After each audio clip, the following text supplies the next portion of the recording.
teasing, I'm teasing. All right. Good afternoon, everybody. Welcome to the Committee on Taxation. We'll have brief introductions and then get into our amendment review. We'll start with Representative Matlack and work our way around. Thank you, Mr. Chair. Good afternoon. My name is Ann Matlack. I represent House District 92, which includes the communities of Cushing, Thomaston, South Thomaston, St. George, Matinicus, Creehaven, and the Muscle Ridge Islands. Hi, Senator Matt Pouliot, District 15. Good afternoon. I'm Representative Collings, District 42 in Portland. Mo Terry, I represent District 26, the west side of Gorham. I'm Senator Ben Chipman, Senate Chair of the committee, represent Senate District 27, part of the city of Portland. We also have Julie Jones with us, our analyst, and Lena Braun, our committee clerk. So we're here to do amendment review on, I think, 3 bills. We'll start with LD 484. And we'll, I don't know if you want to walk us through this, Julie, or what the formality is for amendment review, but. Yes, LD 484 is an act relating to the distribution of state revenue from, well, it started out as an act to change Maine's tax laws, a concept draft submitted by Senator Chipman. But the concept became an act relating to the distribution of state revenue from the real estate transfer tax. And what this provides is that it changes the distribution of revenue from the real estate transfer tax on property transfers by deeds to provide that beginning in FY23, revenue received by the state would be deposited entirely in the Maine State Housing Authority for deposit in the Housing Opportunity for Maine Fund, whereas currently, aside from a few other side purposes for spending, it's split essentially 50-50 between the general fund and the home fund.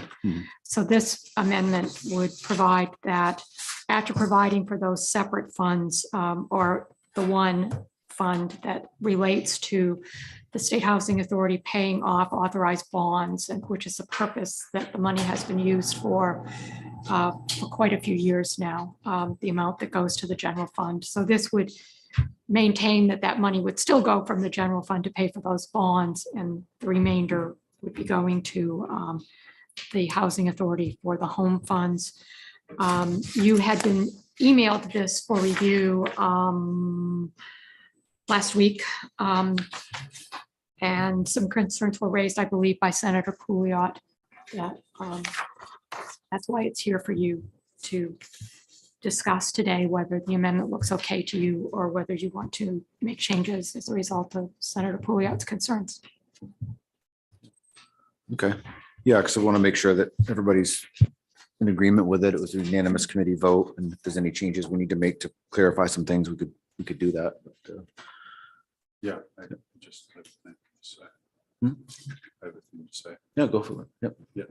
So my only concern with this, which has been clarified by Maine Housing, is that in the part 2 of the section 2, whatever subsection here, about the monthly transfer of funds, it says that the transfer of revenues under this paragraph shall first deposit into the Maine Energy, Housing, and Economic Recovery Fund under Title 30A, Section 4863. And so it's my understanding, in speaking with Mr. Jorgensen, that that is just the language that we need only to pay for a bond that has already been authorized, or bonds that are authorized. But if you read 4863 in there, it says like the money can be used to make loans and other types of things. And my only concern was like this cascade, if you will, of funds would get all eaten up by the Title 30A, Section 4863, Maine Energy, Housing, and Economic Recovery Fund, and it would just all sit there and never cascade out into home fund, the Section 4853, and then furthermore, the new housing. Does that make sense? Mm-hmm. So it's been shared with me, and we're memorializing here on record that will not happen, that the lion's share of the funds will go to the home fund, and then 25% of the remaining would go toward the creation of new housing, as we've articulated here. I mean, assuming this thing makes it out of the pros. So, and I hope it does, I really, really do hope it does, because, we need additional avenues to help, especially with adaptive reuse. There's a lot of money on the table for these LIHTC projects, but those are very cumbersome and difficult for the average Joe developer to avail themselves of. The legal costs don't make any sense if you have like less than 25 units. So if we can get a program going that's going to help the guy or gal that's trying to do like 6 units, that's super helpful. So your concerns alleviated? Yeah, I think so. I just wanted to say all that on record. And Julie, is that your understanding of how it would work, that it would cascade out and it wouldn't sit there? from your That's reading of it? correct. That's the way I understand it as well, yes. Okay. So everything's okay with the amendment then as it is? Yeah. All right. Great. All right. So did we want to hear from main revenue on this or a different bill? On 1986. All right, so we'll It was a good year. so we'll now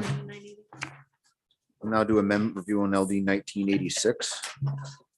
Everybody has that bill. Now I know how old you are, right? December, almost. This again is one that has been sent to you for review. But when you vote to pass as amended on a bill, I draft the amendment. It goes to the fiscal note people for a fiscal note. They send it to Maine Revenue Services to say, what do you think the fiscal impacts of this is going to be? On this particular bill, 1986, they do this occasionally. Maine Revenue Services responded back requesting a change in some of the language, which they described as a technical change. I believe it is to the extent that I understood it, but I didn't feel like I should make that change just on my own without it coming to you first. So you should have an amendment in that file that looks like this. It has yellow highlighted language. The black language is what I drafted and is what you have seen for review. The yellow language are the changes that Maine Revenue Services has proposed to make. I believe that Mr. Allen or someone else from Maine Revenue Services is here to be able to come on remotely to address questions if you have them, or to explain what it is that why they are proposing those changes.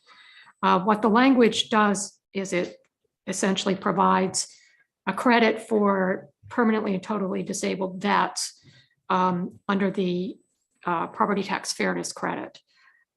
So they get an additional credit, which is essentially the same as what they receive under a normal property tax fairness credit. So it would go to disabled veterans who are already eligible for the property tax fairness credit. So there would be that needs-based requirement added into it that you were looking for when you first talked about this bill.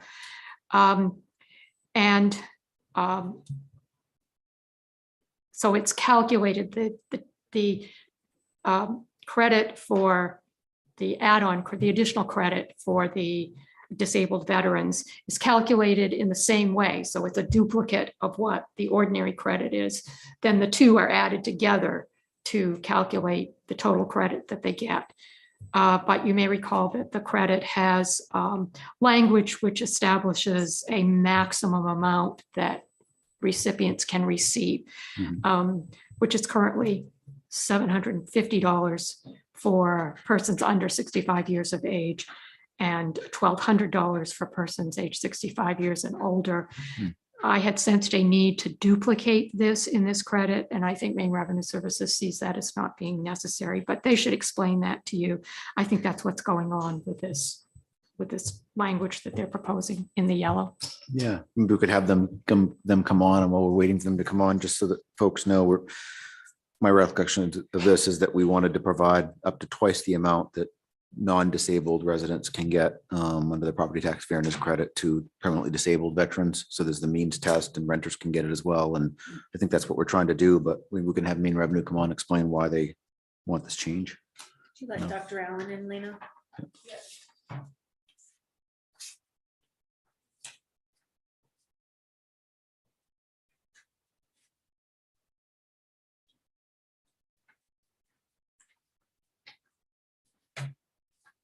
Dr. Allen, can you hear us?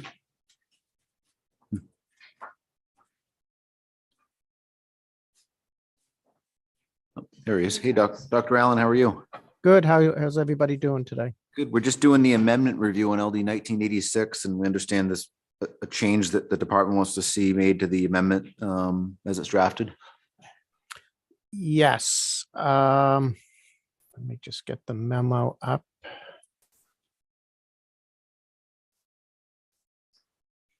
So there were, I think there were two issues that we just wanted to address. One is, as you know, in the governor's supplemental budget submission, she's proposing to increase the maximum benefit under the property tax fairness credit and making that a permanent change.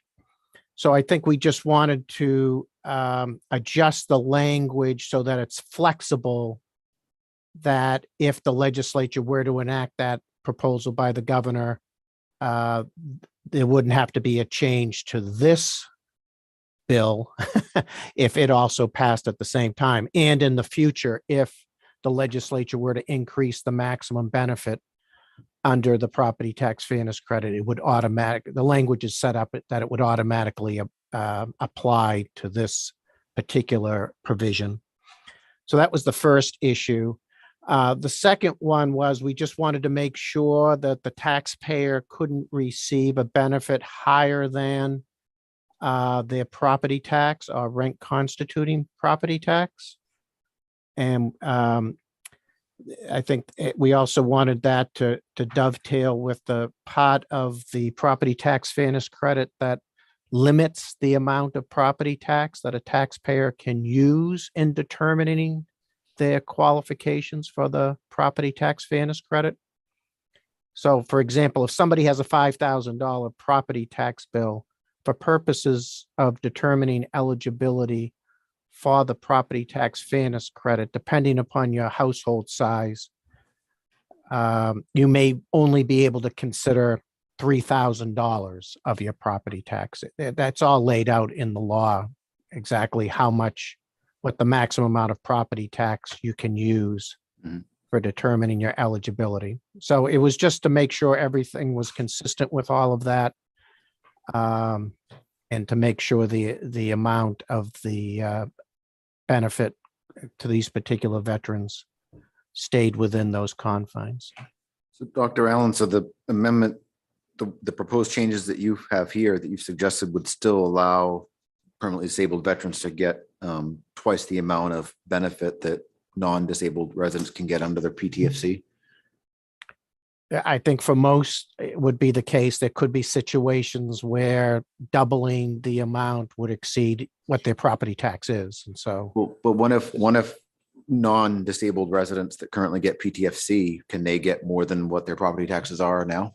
no, No. So this would be the same standard used for the program as it is currently. It would just be twice the amount, up to twice the amount, depending on the Correct. circumstances. correct. Any other questions from anybody, concerns? Yeah, okay. I mean, I think that's fine because I think we want to tie it to this. So the way that the program works is if we adjust levels of refund amounts under PTFC, that would transpire over to the amount veterans can get using the same criteria, just making sure they get twice as much. So as long as we're achieving that, I think it's probably fine. Okay. Does everything seem okay, Julie, to you in terms of what they provided? There's no issues or anything? No, I just wanted to make sure that it was brought to your attention because it was not something that had been discussed when you were originally voted. Okay. Seeing no other concerns, I guess we're probably all set with that bill. So we just have one other bill left to do the language review on. That's LD 1919. That's Dr. Evans' bill. I think really the only reason that 1919 is in front of you is because it was emailed out to you for amendment review yesterday. Oh, And I suggested to you whether you wanted to review it in person like we did in the old days, since you were going to be meeting this afternoon anyway. So everyone was given in the email until the end of the day today to express any concerns. I have not heard any concerns at this point, so I don't know if there's anything to discuss, but you have a paper copy of it in front of you, I think, or Lena may not have handed it out yet, but she has paper copies if you want a paper copy of it instead of having to rely on the email that came to you yesterday. So it's up to you what you want to do with regard to it, but Well, we can look at it. I mean, if anybody has any concerns, what's the deadline to get those concerns back to you to the end of the day today, or? that is the 3 more hours. deadline, yes. Okay. There's always some additional time that's available. I mean, that's the time at which we let it go Yep. in terms of processing. It still at that point needs some processing by the revisor's office before it actually shows up on a calendar. So it's usually a couple of days at least before it shows up on a calendar. So if somebody were to come in tomorrow or Monday with a concern, it's probably still, the chairs can always hold things from being reported out of committee. So as long as it hasn't left committee yet, the chairs always have the ability to hold something up and say, don't report that out yet. And Okay. So there's no do drafting. whatever you need to do at that point. I mean, there's no drafting concerns or any questions you have for us at this point. I mean, the amendment's fine as far as you're concerned, right? I have heard no concerns from anyone. Okay, so if anybody has any concerns, then I guess we'll let Julie know by the end of the day today. But otherwise, we'll assume it's okay. All right, great. Excellent. I guess that's all we need to do for now. Guess we're all set. So we'll go ahead and adjourn the committee meeting for today.